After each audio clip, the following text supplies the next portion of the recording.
Assalamualaikum warahmatullahi wabarakatuh. Alhamdulillah, wassalatu wassalamu ala Rasulillah Muhammad ibn Abdillah wa ala alihi wa sahbihi wa man wala. Subhanaka la ilma lana illa ma 'allamtana innaka antal alimul hakim. Rabbi shrah li sadri wa yassir li amri wahlul 'uqdatan min lisani yafqahu qawli. Amma ba'du. Betapa kematian sesuatu yang pasti. Allah Subhanahu wa taala berfirman dalam Al-Qur'an. Kata Allah, fa'bud rabbaka hatta ya'tiyakal yaqin.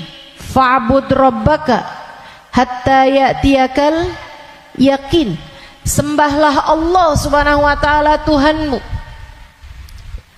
Kamu sembah Allah Subhanahu wa taala hatta ya'tiyakal yaqin. Sampai kapan kita nih diminta buat nyembah Allah? Sampai kapan kita diminta buat ibadah? Kata Allah, hatta ya'tiyakal yaqin, sampai datang sesuatu yang pasti. Apa yang pasti? Ayil maut.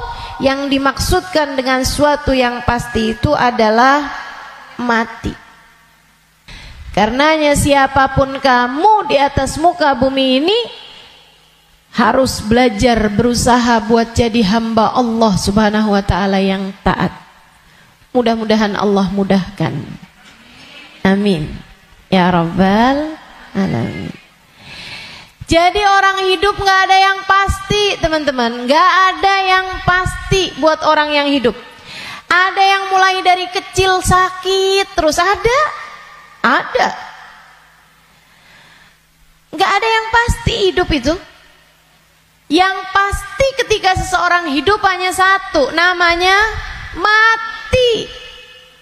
Kalau kamu diberi kehidupan, maka satu waktu nanti kehidupan tersebut akan diambil kembali oleh Allah Subhanahu wa taala. Sebab memang hidup di dunia, begitu kamu diberi kehidupannya, udah pasti kamu akan berjumpa dengan kematian. Enggak ada yang pasti dalam hidup selain mati. Nah, kalau emang yang pasti itu mati, ngapain sisa hidup enggak dipakai buat berbekal menuju sesuatu yang pasti? Ngapain bekalannya untuk sesuatu yang enggak pasti? Misalnya nih, kamu umur tamat SMA, umur 15. Kalau kamu berpikir bahwa saya umur segini berarti udah deket lagi mau nikah, bekalan menuju nikah. Misalnya, apa yang kamu kerjakan? Hidung kurang mancung, mancungin alis kurang nyelirit, kurang bulan sabit, kamu sabitin alis kamu. Bibir kurang sekarang ini musim orang suka bibir lebar-lebar. Ya udah dah, saya tambahin biar agak turun bibirnya, biar doer bibirnya. Kalau kamu berpikir bahwa kamu akan menuju kepada kematian, kalau kamu berpikir kamu akan menuju kepada pernikahan, kamu kemudian berbekal menuju ke arah sana. Tapi kan sebenarnya nikahnya emang udah pasti? Belum pasti nikahnya. Betul? Orang hidup nggak pasti nikah, teman-teman. Berarti kalau kayak gitu gimana nih caranya nih? Gimana cara kita menjadikan hidup kita bermakna? Takutnya udah siap-siap, tahu-tahu nggak dapet, iya kan? sia-sia. Kalau gitu yang pasti aja, kamu hidup biar bermakna, pastikan hidupmu adalah saatmu berbekal menuju kepada kematian. Saya tuh waktu SD kabarnya pinter. Mungkin ada guru-guru saya di sini. Selamat pagi Bu Guru. Kabarnya dulu pinter waktu saya sekolah. Saudaraku sekalian saya muliakan, tapi saya dulu selalu punya pikiran bahwa bisa jadi umur saya nggak panjang. Walaupun ternyata itu tidak terbukti ya. Sampai dengan sekarang saya masih ada di atas muka bumi ini, udah panjang hidup saya. Dulu itu saya selalu berpikir bahwa bisa saja umur saya nggak panjang. Saya SD, itu saya punya temen sekolah siang, sekolah madrasah, namanya Madrasah Al-Wasliyah. Saya punya temen meninggal dunia. Masih seumuran saya gitu kurang lebih. Sejak saat itu saya kayak selalu berpikir bahwa bisa jadi umur saya nggak panjang. Bisa saja saya juga meninggal dunia gitu. Akhirnya saya suka berpikir bahwa apa yang harus saya lakukan untuk menjadikan yang saya kerjakan bermanfaat kalau umur saya pendek. Akhirnya saya jadi mikir, kalau saya jadi dokter, umurnya harus panjang loh dokter itu. Karena sekolahnya lama. SMP, SMA, kan saya ceritanya SD. SMP, SMA, kuliah. Kuliahnya S1. Habis itu S2. Habis itu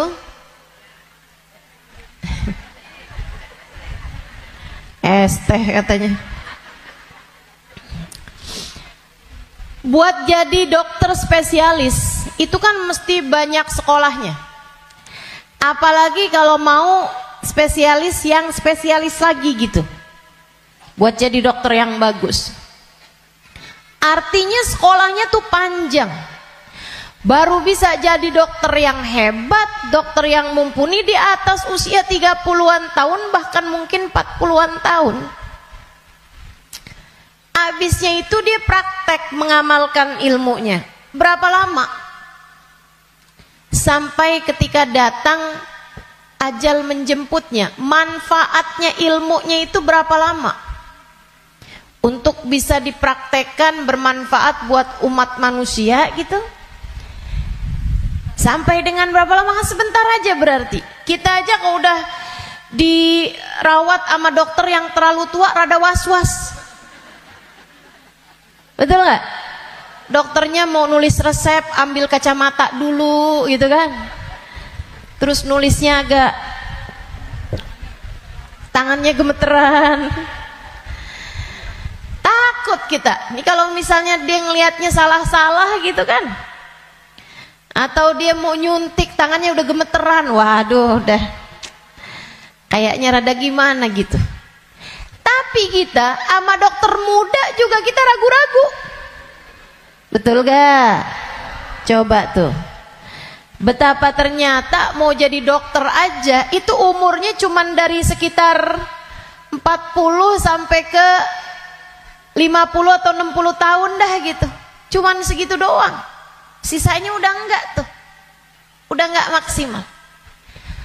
Saudaraku sekalian saya muliakan, saya jadi mikir gitu. Wah, kalau gitu enggak usah jadi dokter deh. Takutnya umur-umur 30-an tahun saya meninggal, saya enggak bekalan apa-apa nih. Apa ilmu, apa hal yang bisa membuat saya bisa nggak nyesel kalau saya mati muda? Itu yang saya pikirkan lagi zaman saya SD. Hingga akhirnya saya memutuskan untuk saya akan belajar di pondok pesantren. biar saya kenal sama agama Allah, biar saya ngerti caranya jadi hamba Allah, biar saya kenal sama baginda pemimpin agama saya, baginda Nabi besar Muhammad, biar saya bisa dekat dengannya, hingga semoga begitu saya meninggal dunia saya dapat berjumpa dan bertemu dengannya. Itu harapan saya. Akhirnya saya belajar di pondok-pondok pesantren, terus belajar, terus belajar, terus belajar.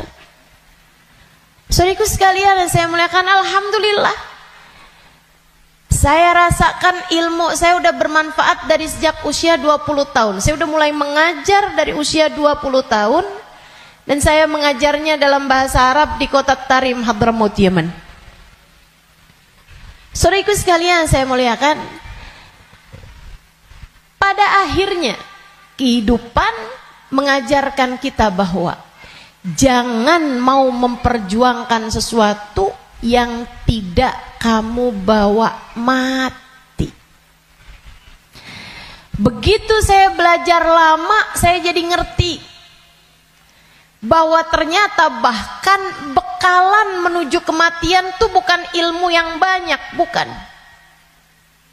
Akan tetapi hati yang tersambung dengan Allah penciptanya, ruh, sebab hulikatir ruhu lil abad. Ruh itu ketika diciptakan, ia diciptakan untuk selamanya. Ruh kamu ini teman-teman sekalian, ini yang akan kamu bawa mati. Hati kamu itu adalah ruh kamu, rasa kamu, ini yang akan kamu bawa mati. Kalau badan ini nggak akan kamu bawa mati.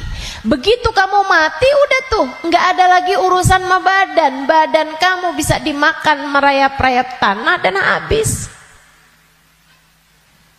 Bibir kamu yang selalu kamu lipstikin, wajah kamu yang selalu kamu bedakin, mata kamu yang selalu kamu celain, pakaiin celak, kuku-kuku kamu yang selalu kamu potong setiap kali ia memanjang, badan kamu yang selalu kamu rawat, kamu kasih makan, kamu bersihkan, ini hanya akan menjadi makanan santapan rayap-rayap tanah. Ulat-ulat tanah nanti akan masuk ke lubang-lubang hidungmu. Ia akan masuk dalam seluruh anggota tubuhmu dan kamu habis. Makanya katanya Sayyidina Ali bin Abi Thalib, siapa yang kerjanya buat badannya, siapa yang hidupnya hanya mementingkan urusan tubuhnya, silakan cari pahalanya kepada rayap-rayap tanah. Silakan minta balasannya kepada rayap-rayap tanah. Ulat-ulat tanah, mereka yang senang banget, wih mulus, ih badannya bagus, enak banget nih kita makannya, katanya gitu. Saudariku sekalian yang saya muliakan, bukan untuk itu kamu diciptakan, bukan untuk itu kamu diciptakan. Yang aslinya dari diri kamu adalah ruhmu, yang sejatinya pada dirimu tidak akan terpisahkan adalah hatimu. Ala inna fil jasadi mudghah, idza salahat salahal jasad kullah, wa idza fasadat fasadal jasad kullah. Ketahuilah di dalam tubuh manusia terdapat segumpal darah, disebut hati. Jika bagus, bagus semuanya, jika rusak, rusak semuanya. Ketahuilah segumpal darah tersebut adalah hati.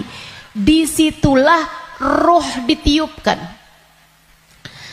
Disitulah ruh sejatinya berada, meskipun mengalir sampai ke seluruh tubuh kita. Ruh itu. dihembuskan saat janin badanmu itu berusia 4 bulan dalam rahim ibu kamu, ditiupkan lewat ubun-ubun. Makanya Bu, ketika Allah menciptakan batok kepala kita, itu semuanya udah full kecuali ada satu lubang kecil di ubun-ubun. Makanya kalau anak bayi ubun-ubunnya masih lembut, tulangnya belum keras, karena asalnya memang bolong. Kenapa Allah bolongin? Buat niupnya ruh, ditiupkannya ruh saat usia 4 bulan tuh dari situ. Rohnya dimasukin, ditiupkan oleh malaikatnya Allah Subhanahu wa taala.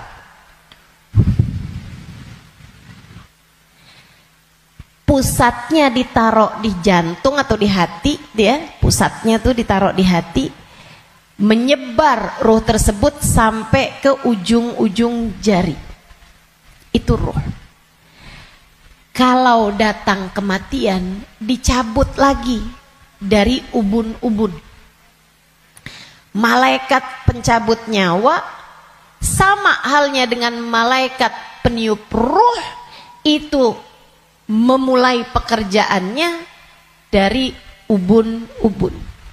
Ini nyabut nyawanya juga dari sini. Dicabut dari atas kan, yang duluan hilang yang kaki. Makanya orang kalau mati tuh kakinya duluan yang dingin. Yang lain masih hangat tapi kaki udah dingin, itu berarti sudah memulai proses pencabutan nyawa. Sama kayak ada prosesnya bayi ketika keluar, makanya ada istilah pembukaan 1, bukaan 2, bukaan 3 tuh.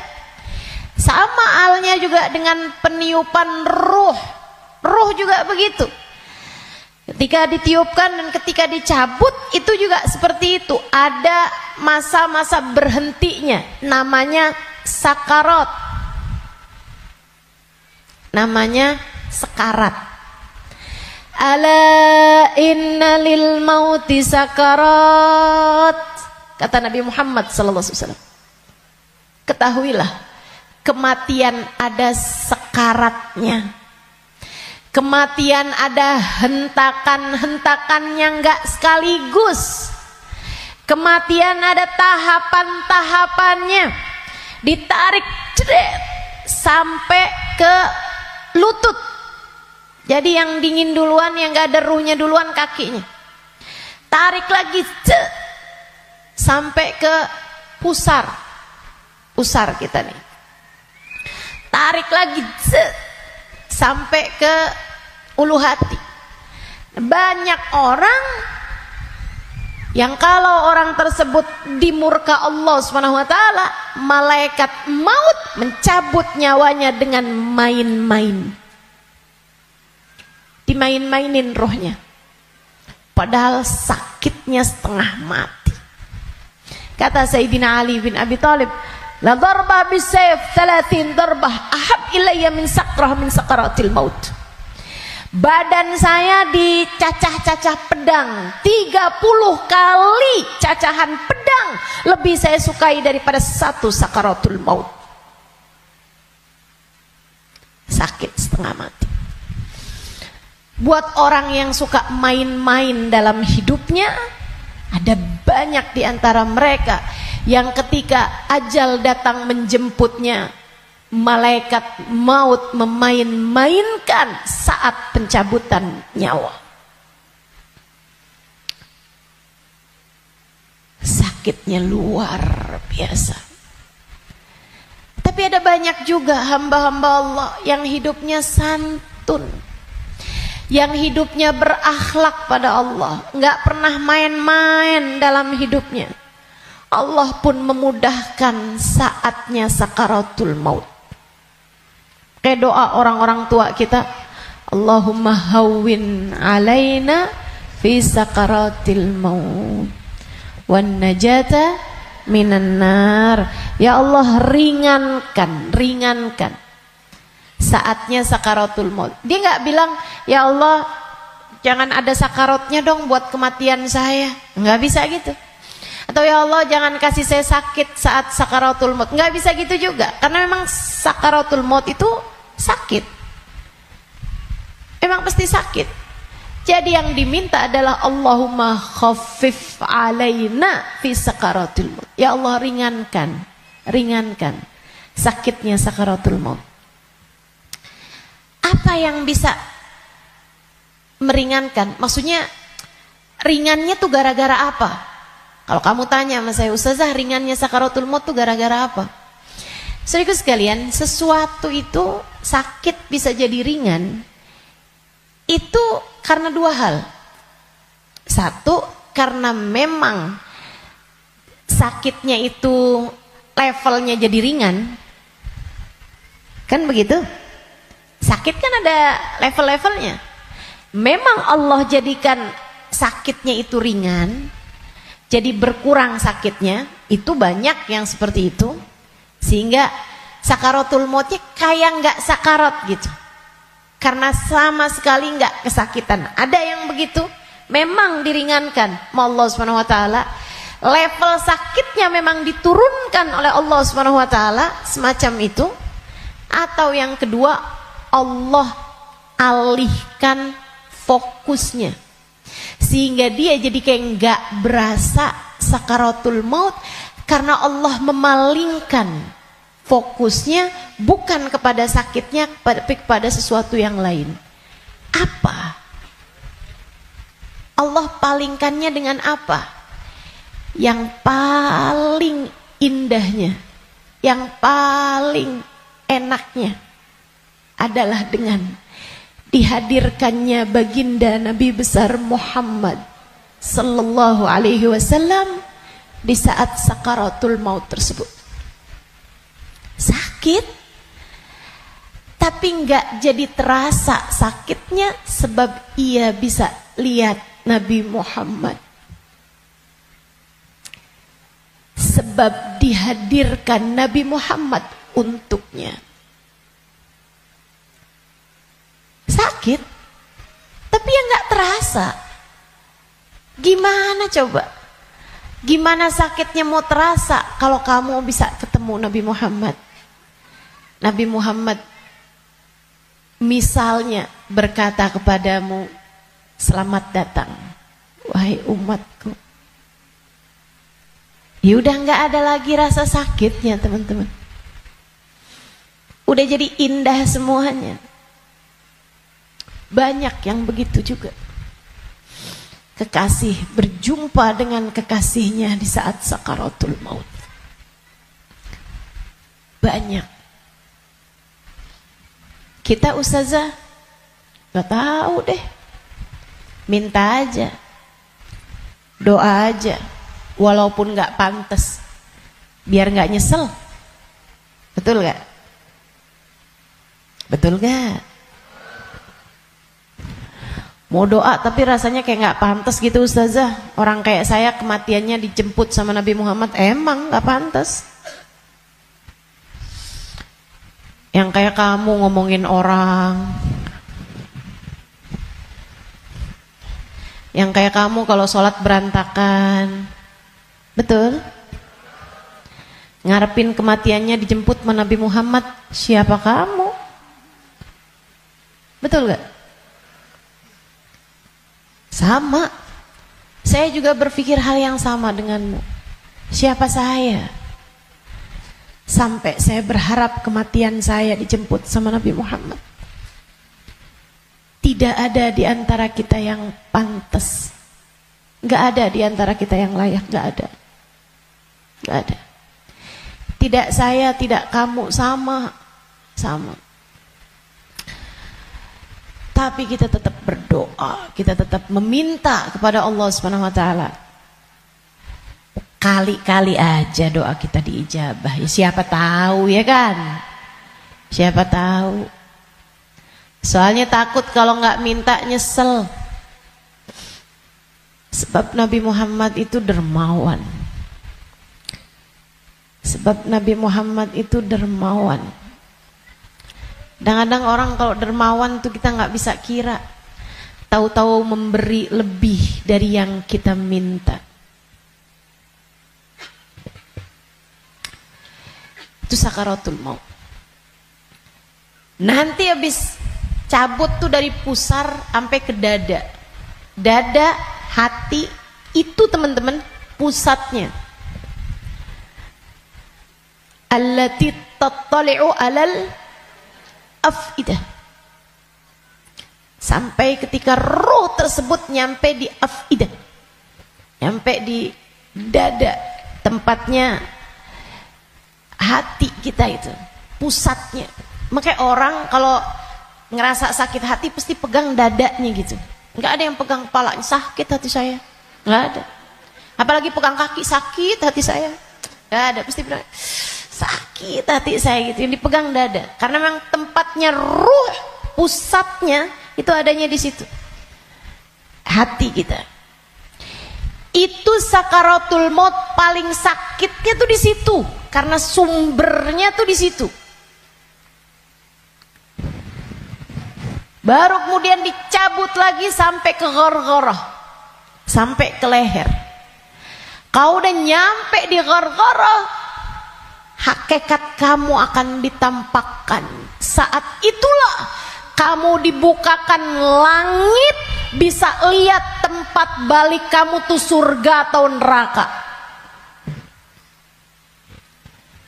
Dan itu bisa terjadi tahun depan, dan itu bisa terjadi bulan depan untukmu atau untukku. Itu bisa jadi di waktu yang masih sisa panjang, bisa jadi juga sudah tinggal sedikit lagi waktumu untuk merasakan apa yang disebut dengan sakaratul maut ini. Semuanya pasti ngalamin. Semuanya nggak ada yang bisa lari.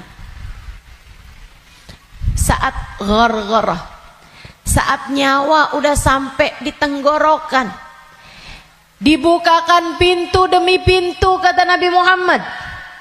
Ketika Nabi bercerita kepada Sayyidah Aisyah, ya Aisyah, man ahabba liqa Allah, ahabballahu liqa'ah, wa man kariha liqa Allah, karihallahu liqa'ah.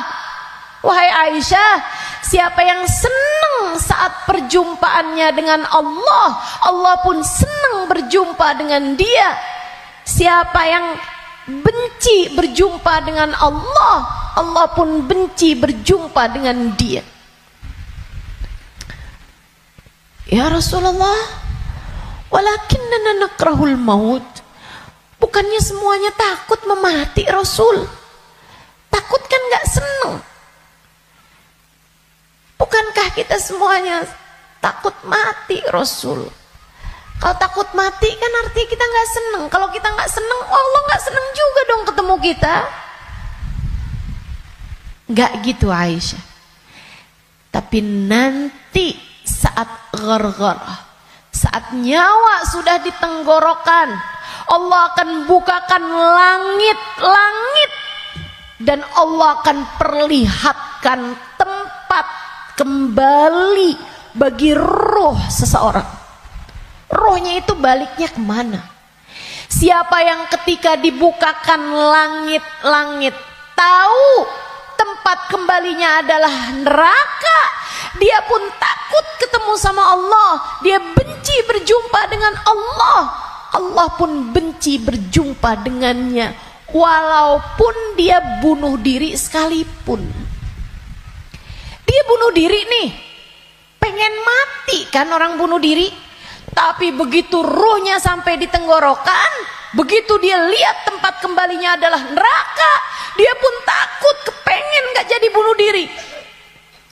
Dia pun pengen balik hidup lagi, karena dia lihat ternyata tempat kembalinya adalah neraka yang sangat menakutkan. Dia benci berjumpa dengan Allah, Allah pun benci berjumpa dengannya. Sebaliknya, orang mukmin, orang yang tawadhu, orang yang hidupnya buat nyari Allah, walaupun sebenarnya takut, walaupun sebenarnya ngeri, tapi saat langit dibuka, Dia diperlihatkan bahwa tempat kembalinya adalah surga. Dia pun rindu, dia pun ingin, dia pun cinta untuk berjumpa dengan Allah. Dia pun bahagia, dia sukacita berjumpa dengan Allah. Allah pun sukacita berjumpa dengannya. Allah pun suka untuk berjumpa dengannya. Nih, saat ghargharah ini Allah cerita dalam Al-Quran di surat Al-Mu'minun, hatta idza jaa ahadahumul maut qala rabbirji'un la'alli a'malu salihan fima taraktu kalla innaha kalimatun huwa qailuha wa min waraihim barzakhun ila yaumi yub'atsun. Sadaqallahul azim. Kata Allah, sampai ketika kematian datang kepada kalian, ketika ruh sampai di tenggorokan, dia akan berkata, Rabbirji'un, balikin saya lagi ya Allah, balikin saya lagi ya Allah. Setahun, biarkan saya tinggal lagi di dunia setahun ya Allah. Nggak boleh sebulan ya Allah, nggak boleh seminggu ya Allah. Minggu depan deh ya Allah, matinya minggu depan aja. Gak boleh minggu depan, sehari ya Allah. Besok mati gak apa-apa, jangan sekarang.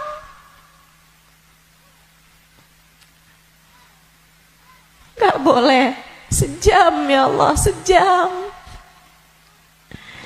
Sejam lagi matinya ya Allah, balikin lagi ya Allah. Rabbirji'un la'alli a'malu salihan fima taraktu. Saya akan segera bagi-bagi harta saya buat sedekah. Saya akan segera sholawatan kepada Nabi Muhammad. Saya bakal segera baca Al-Quran. Saya bakal segera sholat. Saya mau minta maaf sama orang-orang.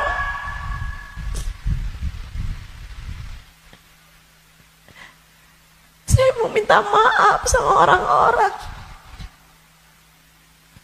Sisakan untuk waktu walaupun 1 jam. La'alli a'malu salihan fima taraktu. Aku akan mengerjakan kebaikan yang selama ini saya tinggalkan.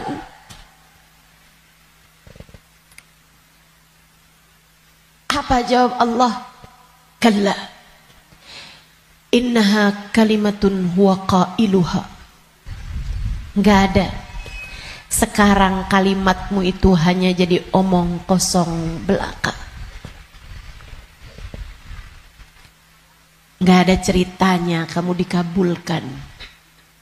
Waktunya sudah habis. Game over. End. Udah habis. Kamu nggak punya nyawa cadangan. Kamu nggak punya hidup simpanan. Kamu tidak sedang dalam masa percobaan. Begitu kamu masuk usia balik, semua sudah mulai tercatat untukmu. Tak ada lagi waktu untuk kembali. Innaha kalimatun huwa qailuha. Itu hanya sekedar kalimat disampaikan begitu aja. Kamu minta balik, enggak ada ceritanya. Wa min waraihim barzakhun ila yaumi yub'atsun. Sekarang waktunya kamu hidup di alam barzakh sampai hari kiamat datang.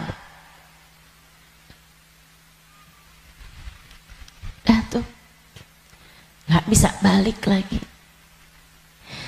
Makanya serem sama kematian teman-teman, karena dekat.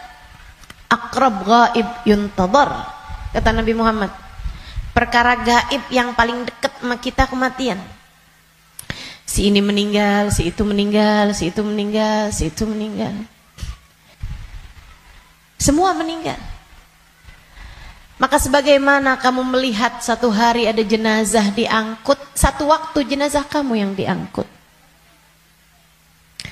Sebagaimana kamu lihat ada nama seseorang, kamu dengar nama seseorang diumumkan di masjid, satu waktu namamu yang akan diumumkan di masjid.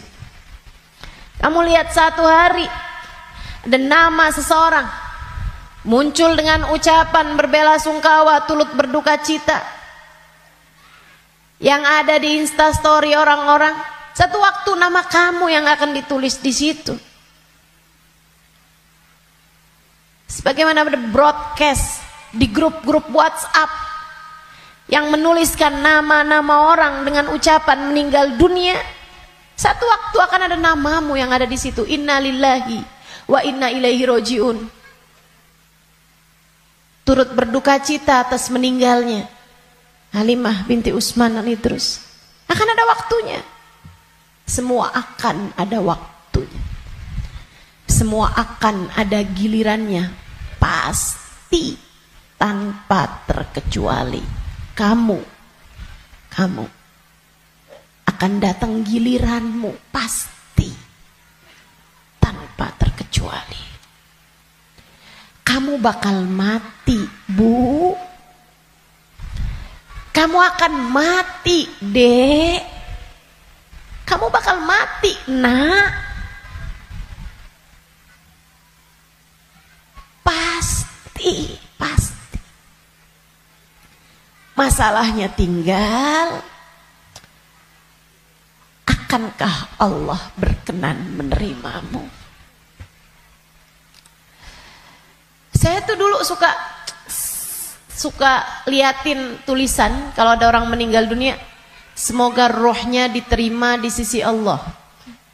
Saya suka mikir gitu, ya masa ditolak, ya diterima lah. Fakta membuktikan. Kita nggak pernah lihat ada orang habis meninggal dunia terus balik lagi. Lah, bukannya kamu seminggu yang lalu meninggal? Oh, nggak diterima. Pernah? Nggak pernah. Ya saya suka pikir gitu. Ya diterima lah. Masa mau ditolak? Orang meninggal mau meninggal gitu. Tapi sesudah saya belajar, tuh waktu saya kecil mikirnya begitu. Sesudah saya belajar di pondok pesantren, belajar terus. Saya jadi paham betapa berartinya ucapan itu. Sebab kamu, saya, ketika meninggal dunia akan menjadi salah satu dari dua kelompok orang. Ada yang ruhnya diterima di sisi Allah dengan penuh keridhaan. Ada yang ruhnya diusir dari rahmatnya Allah, sebab Allah murka kepadanya.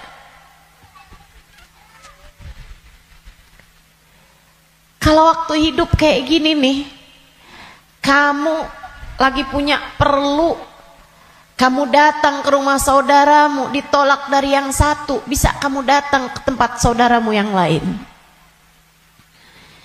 Anak kamu harus masuk rumah sakit, harus segera dioperasi, misalnya gitu. Harus ada DP yang harus kamu bayar, atau ada keperluan apapun misalnya. Kamu bisa datang ke tempat saudaramu, dia nggak bukain pintu, kamu bisa datang ke tempat yang lain. Dia nggak ngasih, kamu bisa datang ke tempat yang lain. Kamu misalnya mau bikin kopi, gulanya nggak ada, misalnya gitu, kamu bisa datang ke tempat saudara kamu, sebelah kamu, tetangga kamu, nggak dikasih, nggak dibukain pintu, atau dia bilang nggak ada misalnya, bisa lagi ke tempat saudaranya, tempat sebelahnya. Orang hidup ini andai ditolak dari yang satu, kita masih punya pilihan tempat yang lain. Seapa-apanya masih ada pilihan tempat yang lain. Tapi kalau kamu meninggal dunia, kamu hanya akan menjadi wa inna ilaihi raji'un, hanya akan kembali kepada Allah Subhanahu wa taala.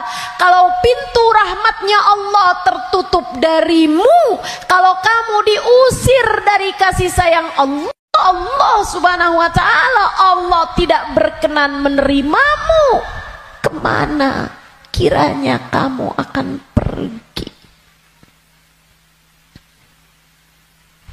Terusir dari pintu rahmatnya Allah, kamu mau kemana?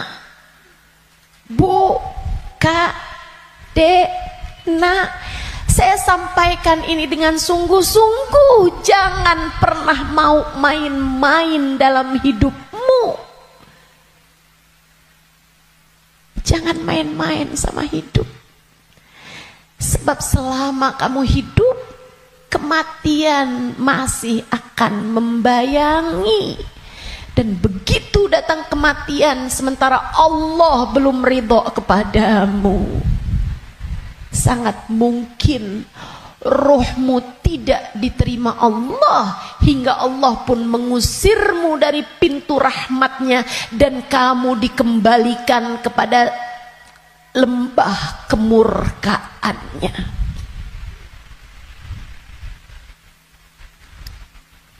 Dimurka Allah Subhanahu wa taala. Dimurka Allah Subhanahu wa taala. Enggak enak. Kita tuh dibenci sama suami kita aja rasanya enggak enak.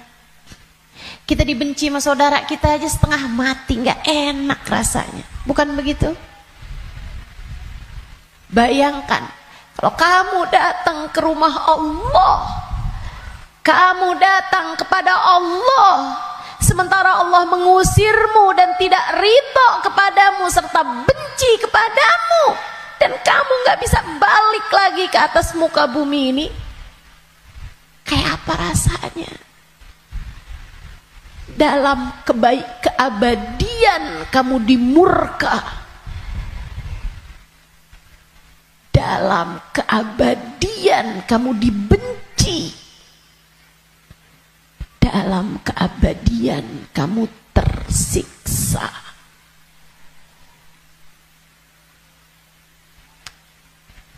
Nggak akan sabar, nggak akan sabar. Makanya sekarang nih di dunia kamu masih bisa sabar. Kalau lagi nggak enak sabar aja. Malam-malam ngantuk mau tahajud, yang sabar. Bangun tahajud, yang sabar. Biar nanti kamu nggak ketemu waktu di mana kamu tidak akan sabar menghadapinya. Kamu nggak akan kuat ngadepinnya. Sekarang kamu kuat. Buat puasa kamu kuat. Buat baca Quran kamu kuat. Buat hadir majelis taklim kamu kuat. Buat baca maulid kamu kuat. Buat berbuat baik pada orang tua kamu kuat. Buat berbuat baik sama suami kamu kuat. Buat doain anak-anak kamu kuat. Buat ngurusin rumah kamu kuat. Buat ngerjain kebaikan-kebaikan kamu kuat. Maka kerjakan apa yang kamu kuat untuk menghindarkan diri dari sesuatu yang kamu nggak bakal kuat. Bertahanlah terus. Bertahanlah untuk tetap menjadi solehah. Yang sabar jadi solehah. Tetaplah jadi hamba Allah yang solehah. Enggak kuat nih saya, enggak, kamu kuat, kamu kuat.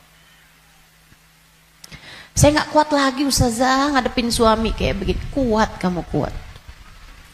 Saya enggak kuat lagi Ustazah ngadepin orang tua saya nih Ustazah. Kuat, kamu kuat. Enggak kuat lagi saya ngadepin anak-anak saya Ustazah. Kamu kuat, kamu kuat. Kamu kuat.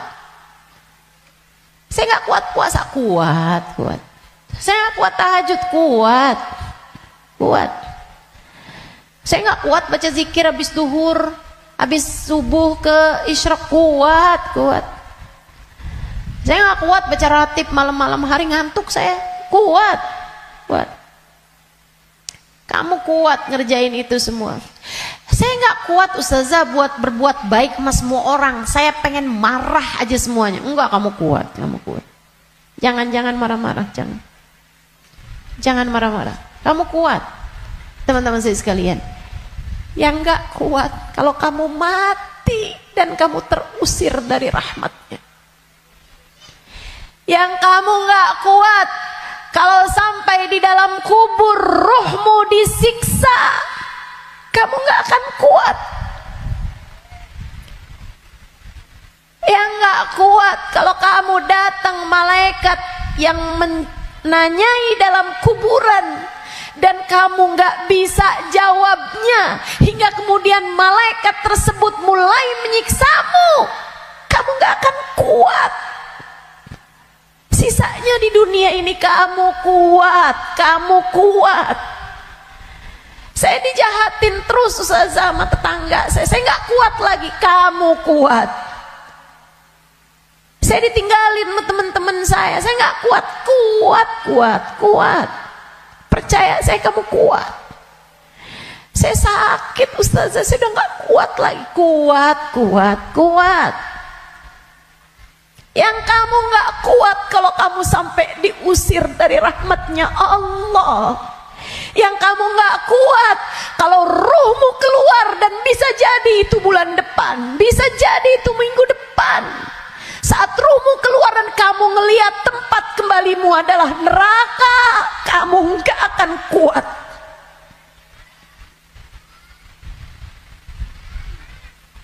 Gak akan kuat. Saat kamu berkata, Rabbirji'un la'alli a'malu salihan fima taraktu. Ya Allah, balikin saya ke dunia ya Allah. Balikin saya, kasih saya hidup lagi ya Allah. Itu yang kamu gak akan kuat. Sekarang di dunia semuanya kamu kuat jalaninnya. Kuat. Kamu mampu. Kamu bisa bertahan untuk tetap menjadi solehah. Percaya saya. Saya sangat miskin ustazah, saya udah gak kuat lagi hidup di dunia ini. Kamu kuat. Saya ambil utang aja ustazah, dipinjol, saya udah gak kuat lagi. Kamu kuat, jangan utang.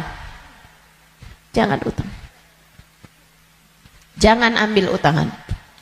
Apalagi pakai riba. Lebih kamu nanti tambah rusak jalannya, tambah salah hidup kamu.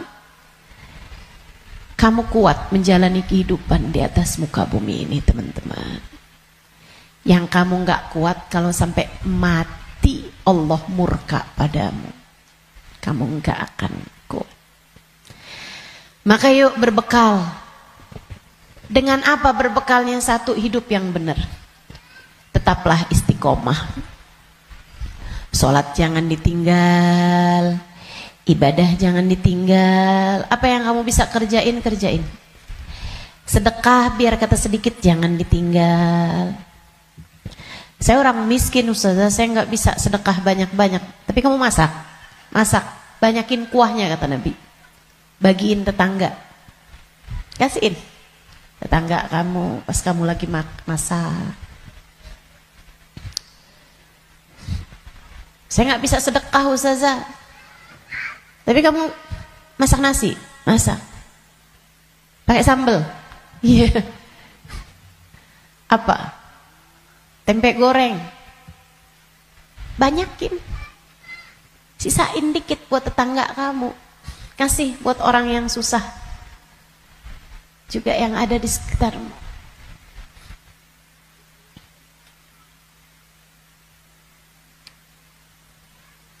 Itu pesan Nabi kita Muhammad SAW. Berbuat baik. Saya nggak bisa ustazah, saya nggak ada sesuatu yang bisa saya sedekahkan. Senyum. Bisa bukan? Kamu punya bibir? Ya punya sih ustazah. Ya udah senyum aja kalau gitu. Ketemu orang, bisa nyenengin orang, apa kabar? Sehat? Atau saat kamu bangun di waktu malam, kamu angkat tanganmu, kemudian kamu bilang, ya Allah, sayangi tetangga-tetangga saya ya Allah, sayangi teman-teman saya ya Allah, ampuni dosa-dosa mereka ya Allah, orang di kampung saya ya Allah, ampuni dosa-dosanya ya Allah. Sedekah kamu buat mereka, kebaikan kamu buat mereka. Berbuat baik semampu yang kamu bisa, sebisa yang kamu mampu. Apaan aja. Bahkan sekedar kalimat pujian buat suami kamu.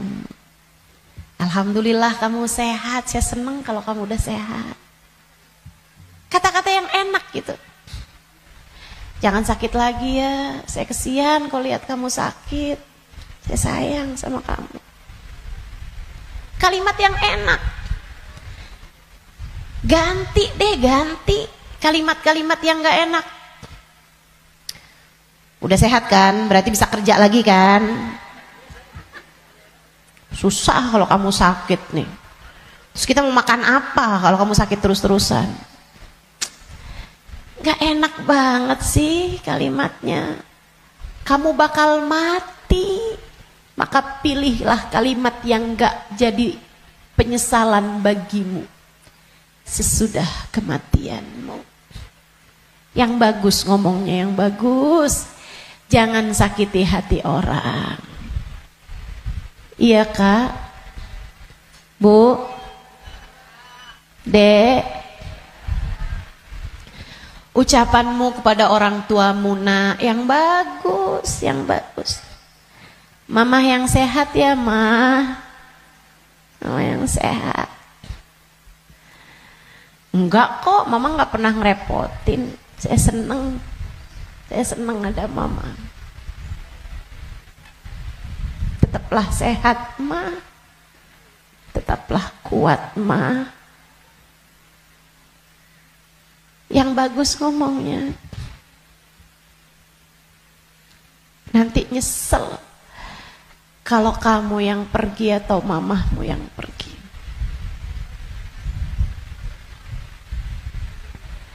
Kepada abahmu, ayahmu, gitu juga.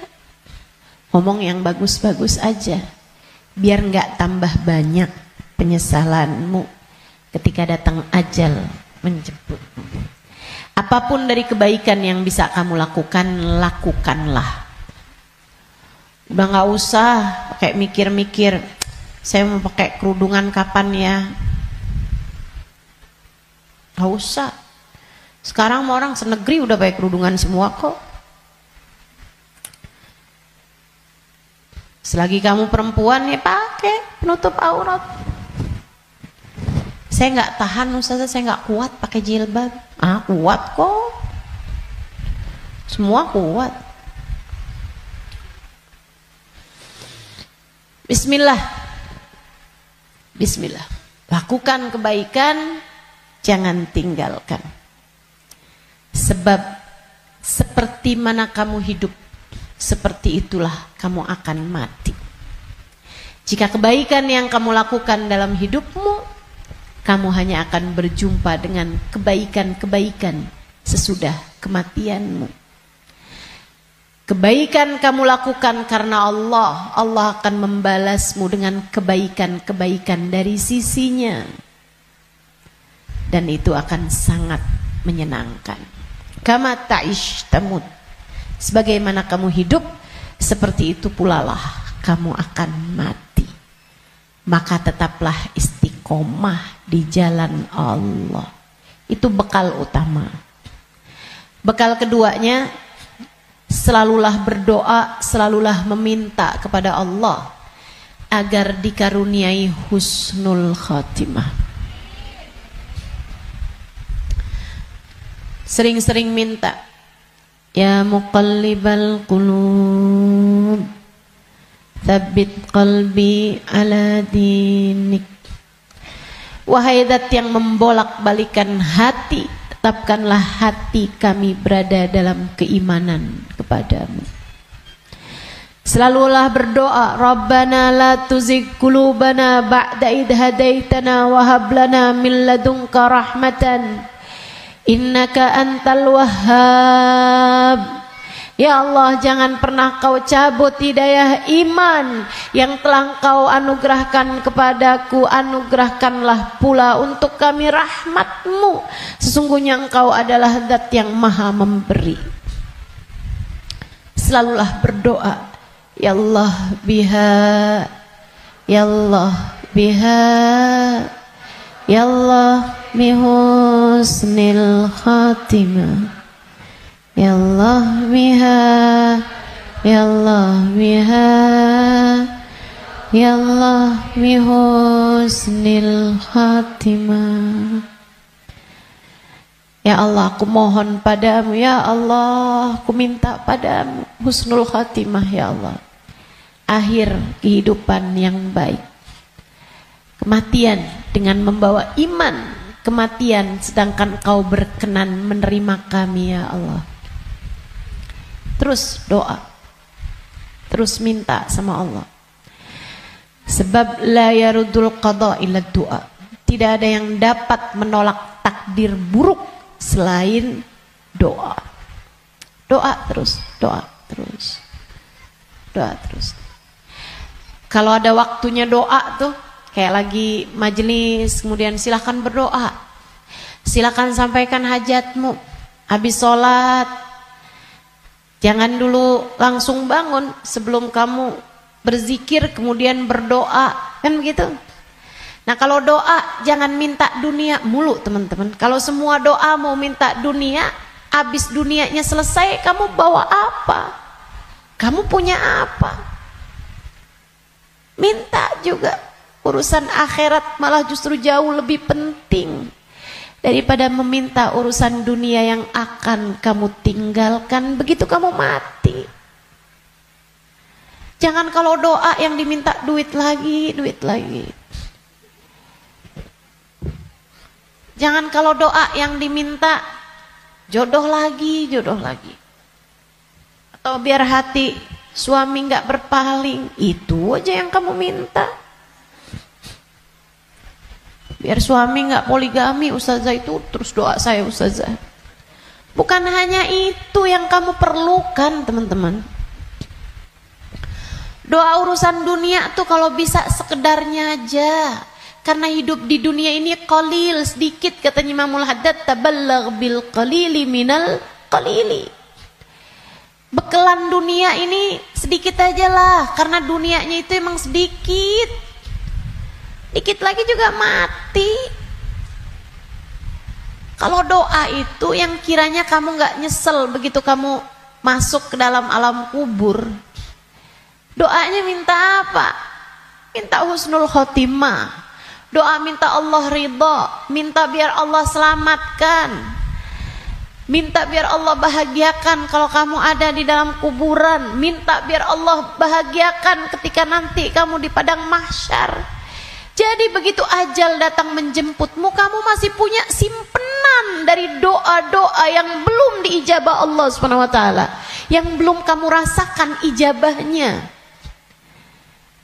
Begitu kamu mati, kamu udah punya simpenan doa buat mahsyar. Begitu kamu mati, kamu udah punya simpenan doa buat kubur. Begitu kamu mati, kamu udah punya simpenan doa buat kiamat. Begitu kamu mati, saat di padang mahsyar dibangkitkan, kamu udah punya simpenan doanya. Tinggal tunggu ijabahnya. Nah kalau doanya belum pernah kamu doain, gimana mau ngarepin ijabahnya? Nah kamu gak pernah minta. Ya Allah, kubur saya, ya Allah, saya sekarang maunya kubur saya biar seneng, ya Allah. Ternyata kok nggak seneng, kata Allah. Nah, kamu nggak pernah minta. Di dunia yang sering mintanya, biar nanti kamu dapat ijabahnya. Di dunia yang sering minta, ya Allah, jadikan kami ada dalam rombongan Nabi Muhammad. Jadikan kami ada dalam rombongan umat Nabi Muhammad, ya Allah. Jangan cuma di majelis maulid aja doanya. Saat tahajud tuh kamu doa, minta ya Allah nanti di akhirat ya Allah jadikan saya ada dalam rombongan Nabi Muhammad. Biar nanti begitu kamu mati, kamu udah punya simpenan doanya, tinggal nunggu ijabahnya. Kata Allah, ud'uni astajib lakum, mintalah, niscaya akan aku beri. Jadi di akhirat kamu tinggal nungguin saat doa mau diijabah. Sebab kalau kamu mintanya nanti gitu kan di akhirat, ya itu tadi kata Allah, innaha kalimatun huwa qailuha. Kalimatmu tuh nggak ada artinya lagi, nggak ada maknanya lagi. Sebab akhirat bukanlah tempat berbuat. Dunia nih tempatnya berbuat. Akhirat hanyalah tempat untuk dibalas. Kalau saatmu di dunia kamu hanya minta dunia, apa yang kamu persiapkan buat sesudah kematianmu?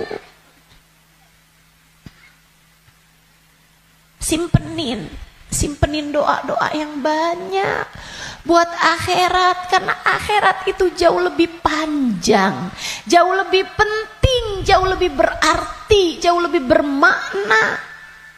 Dunia ini hanya sebentar, teman-teman. Jangan sampai nyesel. Jangan sampai nyesel. Doa. Doa tidak pernah hanya sekedar. Itu adalah semua yang kamu perlukan. Kita semua perlu doa. Semua perlu doa. Makanya banyak-banyak doa.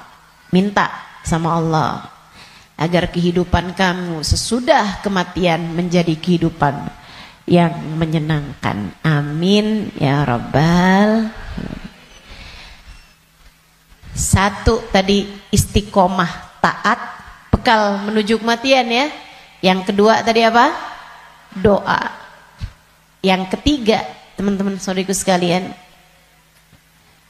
bekal menuju kematian itu ampunan dari Allah Subhanahu wa taala. Itu bisa kamu dapat dengan memohon ampunan, beristighfar dan bertaubat, meninggalkan dosa-dosa. Kamu mau berbekal menuju kematianmu, tinggalin dosa. Tinggalin dosa. Tinggalin dosa. Udah deh, ucapkan selamat tinggal buat dosa-dosa. Adik-adik yang sudah umur 20-an tahun, belum datang jodoh, Ustazah saya pacaran ya. Jangan. Kenapa Ustazah? Dosa. Tinggalin dosa. Kamu belum tentu punya waktunya buat taubat. Kamu belum tentu sisa waktumu itu mencukupi untuk kamu bertaubat. Nggak usah deket-deket sama dosa. Ya Ustazah, kalau nggak pacaran kita nggak nikah Ustazah. Siapa bilang? Banyak kok orang-orang nikah nggak pakai pacaran. Dan banyak juga orang pacarannya sama siapa, nikahnya sama siapa. Betul? Betul? Ngapain kamu menghabiskan energi, menghabiskan rasa hanya untuk menjaga jodoh orang? Ngapain? Udah jauh lebih aman, kamu gak usah jagain jodoh orang, kamu jagain hidup kamu sendiri. Sebab yang akan mendapatkan balasannya adalah dirimu sendiri. Dek, Nabi Muhammad tuh seneng sama pemuda-pemuda yang taat, lebih daripada senengnya Nabi Muhammad sama orang-orang tua yang taat. Jadi kamu gak usah nunggu tua buat taat. Kamu gak usah nunggu tua buat deket sama Nabi Muhammad. Justru di saat kamu masih muda, andai pun kamu nanti sampai tua, justru di saat muda nih kesempatan kamu buat deket sama Nabi Muhammad. Sebab Nabi senang sama pemuda-pemudi yang hidup dalam menjalani taat kepada Allah Subhanahu wa taala. Dijanjiin barengan sama Nabi Muhammad. dijanjiin ada dalam naungan di bawah arasnya Allah di saat tidak ada naungan kecuali naungan Allah. Syab nasya fi taatillah, pemuda, pemudi, laki-laki, perempuan, muda yang hidup dalam taat pada Allah Subhanahu wa taala. Kamu umur masih 17 tahun tapi sudah istiqomah tahajud, Nabi cinta padamu. Kamu umur masih 17-18 tahun akan tetapi kamu istiqomah baca Al-Quran, Nabi cinta padamu. Umur masih belasan tahun tapi kamu udah punya zikiran yang kamu istiqomahkan baca, kamu udah punya solawatan yang kamu istiqomahkan baca, kamu bahkan nyaris hafal kitab-kitab maulid yang berisi sejarah hidupnya Nabi Muhammad. Fix kamu pantas dicinta sama Nabi Muhammad.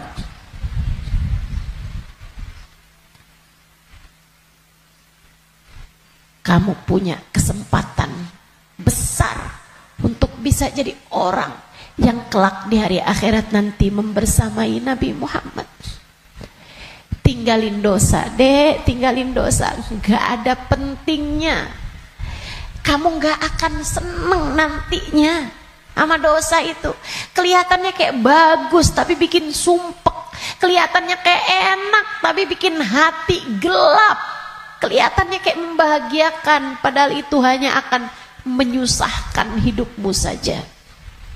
Tinggalin dosa. Semua yang ada di sini, yang tua, yang muda, tinggalin dosa, tinggalin dosa.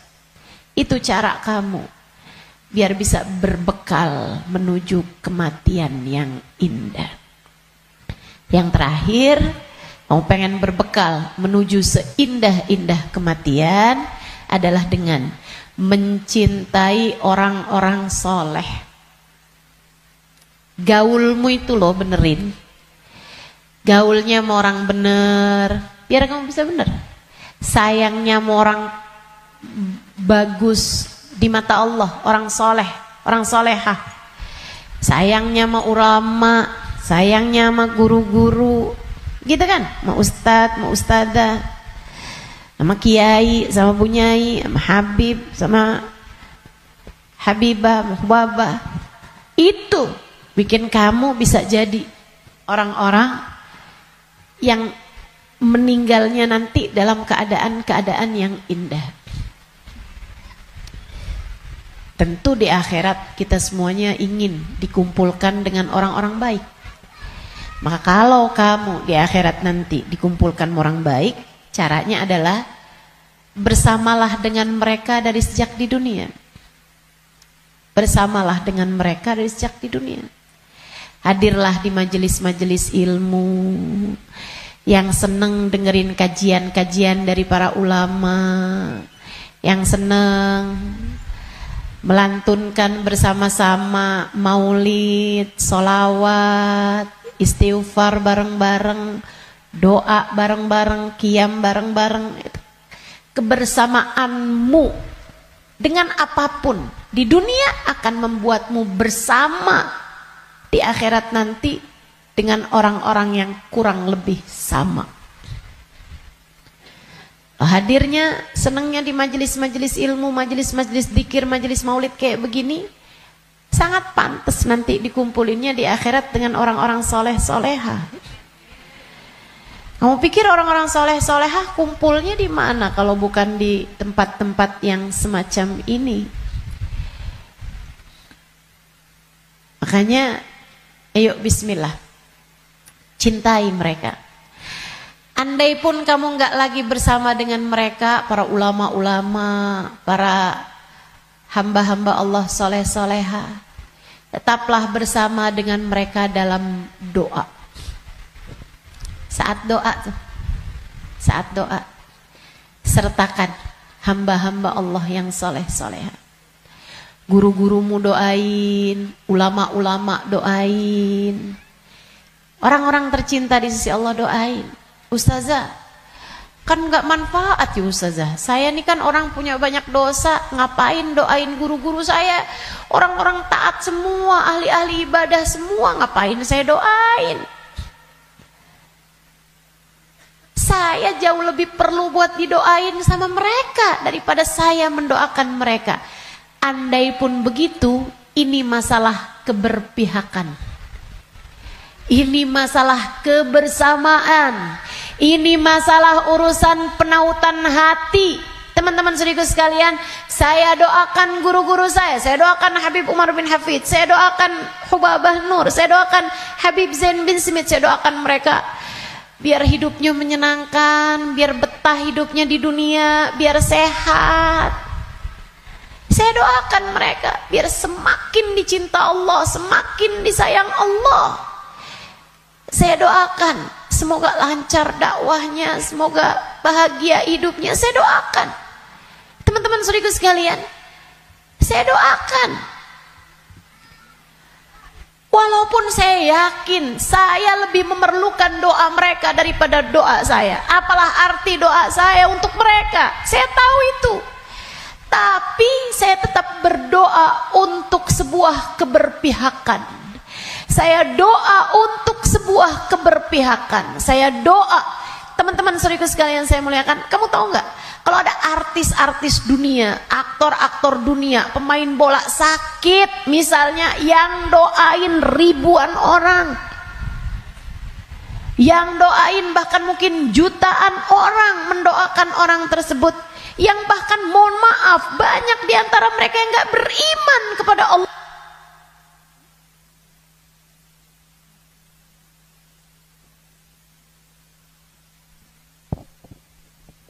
Yang bahkan banyak di antara mereka yang tidak beriman kepada Allah Subhanahu wa taala. Kenapa orang-orang mau mendoakan orang tersebut? Itu dia tuh namanya keberpihakan, penautan hati. Kita doain guru-guru kita walaupun kita merasa kita lebih perlu doa mereka daripada doa kita, daripada mereka terhadap doa kita, biar Allah tahu ada orang-orang soleh dalam lisan-lisan kita. Biar Allah tahu ada mencintai para ulama di dalam hati kita. Biar Allah lihat hati kita punya cinta yang besar kepada hamba-hamba yang tercinta di sisi Allah. Pada akhirnya biar Allah tahu kita ada di jalan mereka. Kita ada di jalan mereka. Biar semoga di akhirat nanti Allah membersamakan kita bersama dengan mereka. Penting mencintai orang-orang soleh.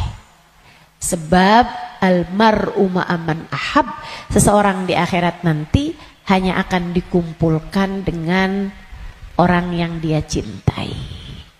Dan yang paling penting buat kita cintai, nomor satu, yang ada di puncaknya adalah baginda kita Nabi besar Muhammad. Maka bekal terbesar untukmu datang di negeri akhirat adalah dengan kamu mencintai dan banyak menyebut nama Nabi Muhammad dalam solawat-solawatmu kepadanya. Kata beliau, siapa yang suka memuliakan akhir-akhir segala sesuatu, Allah akan memuliakan akhir kehidupannya dengan husnul khotimah. Allah itu menjadikan al-umur bi khawatimiha. Segala urusan tergantung dari bagaimana akhirnya. Kata Nabi kita Muhammad sallallahu alaihi wasallam, al-umur bi khawatimiha. Segala urusan tergantung dari bagaimana akhirnya. Kita punya kehidupan, ini tergantung dari bagaimana akhirnya. Demikian pula dengan keadaan-keadaan kita. Allah SWT menjadikan akhir-akhir segala sesuatu tuh yang paling bagusnya. Kayak makanan aja, kata Nabi Muhammad, al-barakah fil akhir. Berkah adanya di akhirnya. Makanya jangan ninggalin sisa di makanan. Yang paling berkahnya justru ada pada bagian akhirnya. Saudara sekalian saya muliakan, hari nih, sepanjang hari sama sepanjang malam, yang paling bagus bagian akhirnya. Sepanjang hari ini paling bagusnya saat menjelang maghrib. Saat sore tuh. Jelang-jelang maghrib. Sama waktu paling afdol bahkan dalam sehari semalam adalah bagian terakhir dari waktu malam. Thuluthul lailil akhir. Sepertiga malam yang terakhir. Bahkan dalam hadis Nabi Muhammad SAW mengatakan, Innallaha yanzil fi thuluthil lailil akhir. Wa yunadi hal min mustaghfirin hal min taib. Sesungguhnya Allah Subhanahu wa taala turun di sepertiga malam yang terakhir. Kemudian manggil-manggil. Mana nih di antara hambaku yang mau bertaubat, yang mau kembali, aku akan terima. Mana nih di antara hambaku yang mohon pertolongan, aku akan beri padanya pertolongan. Siapa nih di antara hambaku yang memohon ampunan, aku akan beri padanya ampunan. Hal min talib hajatin, siapa nih di antara hambaku yang meminta satu hajat, fauniluhul matalib, maka aku akan kabulkan segala hajat-hajatnya. Waktu paling mustajab di akhir malam, sesaat menjelang subuh. Sampai-sampai dikatakan ma'uqitatil wilayah illa fi jawfil lail. Tidak diberikan kewalian kecuali di malam yang sangat gelap, di kegelapan malam. Kapan kegelapan malam? Malam semakin gelap, pertanda fajar sebentar lagi terbit. Artinya bahwa waktu paling gelapnya malam adalah di bagian terakhirnya malam. Itu para wali-wali jadi wali karena mereka ada di waktu tersebut sedang munajat, sedang berdoa, sedang meminta, sedang ibadah pada Allah Subhanahu wa taala. Jadi kalau lagi mikir gitu, jangan-jangan saya wali. Coba diingat-ingat. Tahajudmu gimana? Ibadahmu di waktu malam gimana? Yang masih banyak tidurnya kayak kita ini udah deh. Yang penting selamat. Gak usah ngarep jadi wali. Sedikit sekalian, waktu paling mustajab, waktu paling berkah di akhir bagian malam. Demikian pula dengan akhirnya minggu. Hari Jumat. Hari Jumat tuh akhirnya minggu. Nah, itu kan paling afdol. Hari dalam seminggu paling afdolnya adalah hari Jumat. Saudara sekalian saya muliakan, kemudian akhir bulan. Itu namanya ayyamus sud, hari-hari gelap. Sunnahkan untuk berpuasa. Sebagaimana disunnahkan pula untuk berpuasa pada hari-hari terang, yaitu ayyamul bid, tanggal 13, 14, 15 dari tiap bulannya. Nah, itu merupakan waktu-waktu yang mustajab. Termasuk juga yang segera akan kita jelang secara khusus, yaitu akhir tahun kita ini. Waktu yang sangat mulia. Beliau mengatakan, Habib Umar bin Hafid mengatakan, kamu kalau pintar menghormati akhir tahun, akhir hari, akhir malam, gitu kan ya? Akhir dari segala sesuatu kamu suka muliakan, maka Allah Subhanahu wa taala akan memuliakan hidupmu dengan akhir yang terbaik. Kita nih hidup nih, mau kayak gimana kita jalaninnya, tetap nilainya tuh di bagian final. Sama tuh kayak orang lomba mau maraton kah, lomba mau cepet-cepetan setir mobil misalnya, lomba mau cepet-cepetan apapun aja, itu urusannya sama akhir, teman-teman. Gak ada orang ceritanya lomba maraton siapa yang paling cepet jalan di awal, gak ada. Pasti apakah dia nyampe garis finish apa enggak, apakah dia nyampe bagian akhirnya apa enggak. Yang awalnya santai-santai bahkan paling belakang, kalau akhirnya dia sampai di garis finish dalam keadaan paling awal, dia terhitungnya adalah juaranya, pemenangnya. Demikian pula dengan hidup kita. Andai ada orang sepanjang hidup berbuat dosa, kata Nabi kita Muhammad sallallahu alaihi wasallam, "Lau anna imra'an," andai ada seseorang dia ngerjain perbuatan dosa sepanjang hidupnya, kemudian di akhir hidupnya dia bertaubat, di akhir hidupnya dia kembali, kemudian dia diakhiri hidupnya dalam keadaan baik, maka dia akan masuk ke dalam surga Allah SWT. Orang nih kafir sepanjang hidup, begitu akhir kehidupannya masuk Islam, biar kata baru semenit masuk Islamnya, surga akhirnya. Semua tergantung dari gimana akhirnya. Saudara sekalian saya muliakan, namun sebaliknya juga, dan ini yang kita ngeri. Andai ada orang ngerjain taat seumur hidup, tapi akhir kehidupannya dia mengerjakan dosa yang membuat Allah Subhanahu wa taala murka hingga mencabut iman dari dalam hatinya, dia mati su'ul khatimah, maka tak ada jatah darinya dari kesenangan akhiratnya Allah Subhanahu wa taala. Dia hanya akan menjadi salah satu dari calon-calon penghuni api neraka. Semua tergantung dari bagaimana akhirnya. Nah, kita mau menuju akhir kehidupan kita nih. Gak ada loh orang yang jalannya mundur menuju kematian, gak ada. Gak ada orang yang tambah lama, tambah muda tuh gak ada. Emang tambah lama ya tambah tua, teman-teman. Tambah lama, tambah deket mau waktunya mati. Itu udah pasti.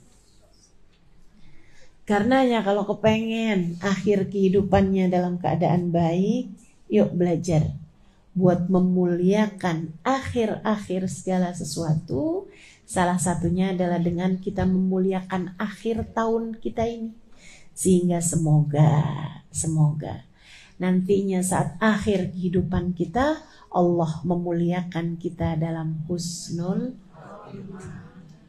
kematian yang indah, kematian yang bagus, kematian yang bagus. Nah, apa nih yang mesti kita lakukan nih di akhir-akhir tahun semacam ini, teman-teman saudara sekalian? Yang paling penting, mesti banyak-banyak minta ampunan dari Allah Subhanahu wa taala.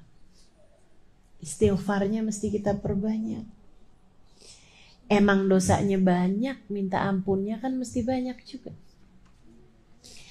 Katanya ulama, kalau kamu ngerasa nggak bisa nyamain ahli ibadah dalam ibadah mereka, sekurangnya samain ahli taubat dalam permohonan ampun mereka. Kita mau nyusulin para wali nih dengan ibadahnya. Ya saya udah tahu lah siapa diri saya. Dan saya rasa teman-teman juga ya 11-12 lah sama saya. Kan begitu? Ibadah kita serba terbatas, teman-teman saudara sekalian. Quran kita terbatas, sholawatan kita terbatas. Ibadah malam kita terbatas, sedekah kita terbatas. Lapar puasa kita terbatas, apalagi jaga hati kita terbatas, apalagi segala macam saya terbatas. Kayaknya yang gak terbatas itu cuma dosa.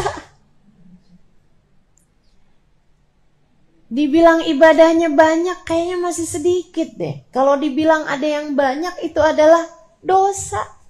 So ikut sekalian saya muliakan, kita rasanya kayak putus asa buat nyamain ahli ibadah dengan ibadah-ibadah mereka. Kalau saya baca tuh ibadahnya para walinya Allah Subhanahu wa taala, nggak usah yang jauh-jauh teman-teman saudaraku sekalian. Ibadahnya Hubabah Khadijah binti Syekh Abu Bakar bin Salim, saya temui beliau. Saudaraku sekalian saya muliakan, waliyah min auliyaillah, seorang perempuan besar yang ketika memandang wajahnya air mata saya tak berhenti bercucuran. Bukan karena wajahnya sangat cantik, rupawan, misalnya bukan. Tapi mungkin itu adalah bagian dari apa yang disebutkan oleh Nabi Muhammad SAW. Assalamualaikum warahmatullahi wabarakatuh. Alhamdulillah. Wassalatu wassalamu ala Rasulillah Muhammad ibn Abdillah wa ala alihi wa sahbihi wa man wala. Subhanaka la ilma lana illa ma 'allamtana innaka antal alimul hakim. Rabbi shrah li sadri wa yassir li amri wahlul 'uqdatan min lisani yafqahu qawli. Amma ba'du. Betapa kematian sesuatu yang pasti. Allah Subhanahu wa taala berfirman dalam Al-Qur'an. Kata Allah, fa'bud rabbaka hatta ya'tiyakal yaqin. Fa'bud rabbaka hatta ya'tiyakal yaqin. Sembahlah Allah Subhanahu wa taala Tuhanmu. Kamu sembah Allah Subhanahu wa taala hatta ya'tiyakal yaqin. Sampai kapan kita nih diminta buat nyembah Allah? Sampai kapan kita diminta buat ibadah? Kata Allah, hatta ya'tiyakal yaqin, sampai datang sesuatu yang pasti. Apa yang pasti? Ayil maut. Yang dimaksudkan dengan suatu yang pasti itu adalah mati. Karenanya siapapun kamu di atas muka bumi ini harus belajar berusaha buat jadi hamba Allah Subhanahu wa taala yang taat. Mudah-mudahan Allah mudahkan. Amin ya rabbal alamin. Jadi orang hidup gak ada yang pasti, teman-teman. Gak ada yang pasti buat orang yang hidup. Ada yang mulai dari kecil sakit terus, ada. Gak ada yang pasti hidup itu. Yang pasti ketika seseorang hidup hanya satu, namanya mati. Kalau kamu diberi kehidupan, maka satu waktu nanti kehidupan tersebut akan diambil kembali oleh Allah Subhanahu wa taala. Sebab memang hidup di dunia, begitu kamu diberi kehidupannya, udah pasti kamu akan berjumpa dengan kematian. Nggak ada yang pasti dalam hidup selain mati. Nah, kalau emang yang pasti itu mati, ngapain sisa hidup nggak dipakai buat berbekal menuju sesuatu yang pasti?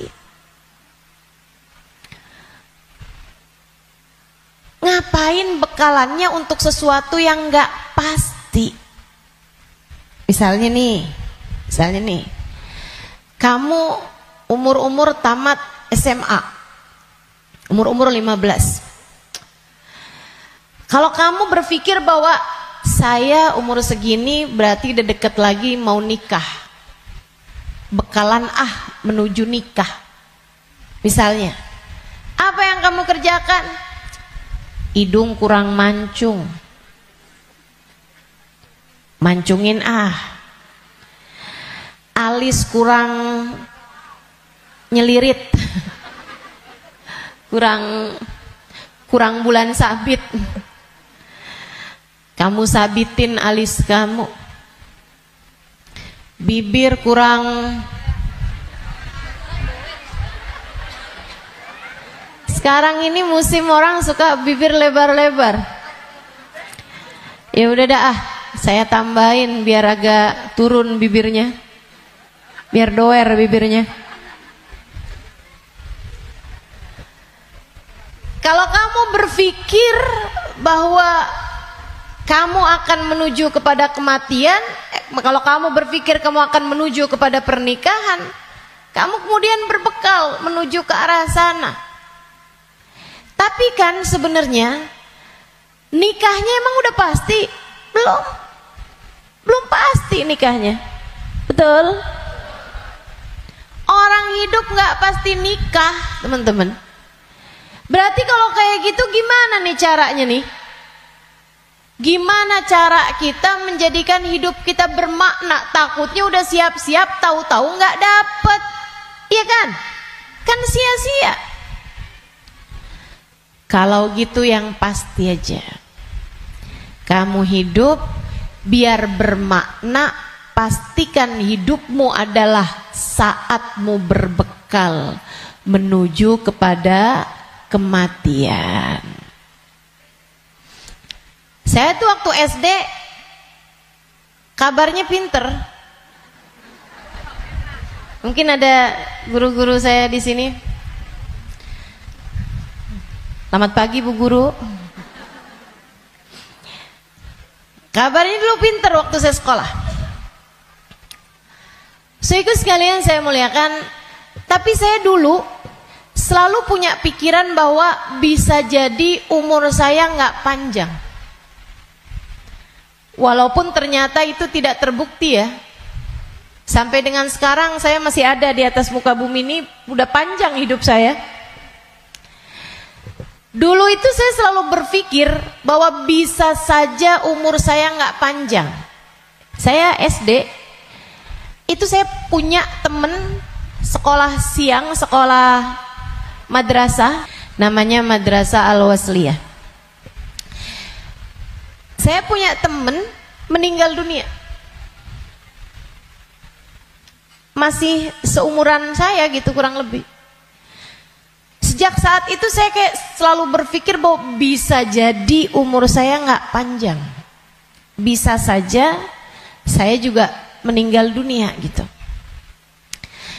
Akhirnya saya suka berpikir bahwa apa yang harus saya lakukan untuk menjadikan yang saya kerja akan bermanfaat kalau umur saya pendek. Akhirnya saya jadi mikir, kalau saya jadi dokter, umurnya harus panjang loh dokter itu. Karena sekolahnya lama. SMP, SMA, kan saya ceritanya SD. SMP, SMA, kuliah. Kuliahnya S1. Habis itu S2. Habis itu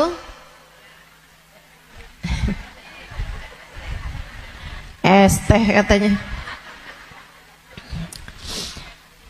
Buat jadi dokter spesialis itu kan mesti banyak sekolahnya. Apalagi kalau mau spesialis yang spesialis lagi gitu. Buat jadi dokter yang bagus. Artinya sekolahnya tuh panjang. Baru bisa jadi dokter yang hebat, dokter yang mumpuni di atas usia 30-an tahun, bahkan mungkin 40-an tahun. Habisnya itu dia praktek mengamalkan ilmunya. Berapa lama? Sampai ketika datang ajal menjemputnya. Manfaatnya ilmunya itu berapa lama? Untuk bisa dipraktekkan bermanfaat buat umat manusia gitu. Sampai dengan berapa lama? Sebentar aja berarti. Kita aja kalau udah dirawat sama dokter yang terlalu tua rada was-was. Betul nggak? Dokternya mau nulis resep, ambil kacamata dulu gitu kan. Terus nulisnya agak tangannya gemeteran. Takut kita. Ini kalau misalnya dia ngelihatnya salah-salah gitu kan. Atau dia mau nyuntik tangannya udah gemeteran. Waduh, udah kayaknya rada gimana gitu. Tapi kita sama dokter muda juga kita ragu-ragu. Betul gak? Coba tuh. Betapa ternyata mau jadi dokter aja itu umurnya cuman dari sekitar 40 sampai ke 50 atau 60 tahun dah gitu. Cuman segitu doang. Sisanya udah enggak tuh. Udah enggak maksimal. Saudaraku sekalian saya muliakan, saya jadi mikir gitu. Wah, kalau gitu enggak usah jadi dokter deh. Takutnya umur-umur 30-an tahun saya meninggal, saya enggak bekalan apa-apa nih. apa ilmu, apa hal yang bisa membuat saya bisa nggak nyesel kalau saya mati muda. Itu yang saya pikirkan lagi zaman saya SD. Hingga akhirnya saya memutuskan untuk saya akan belajar di pondok pesantren. Biar saya kenal sama agama.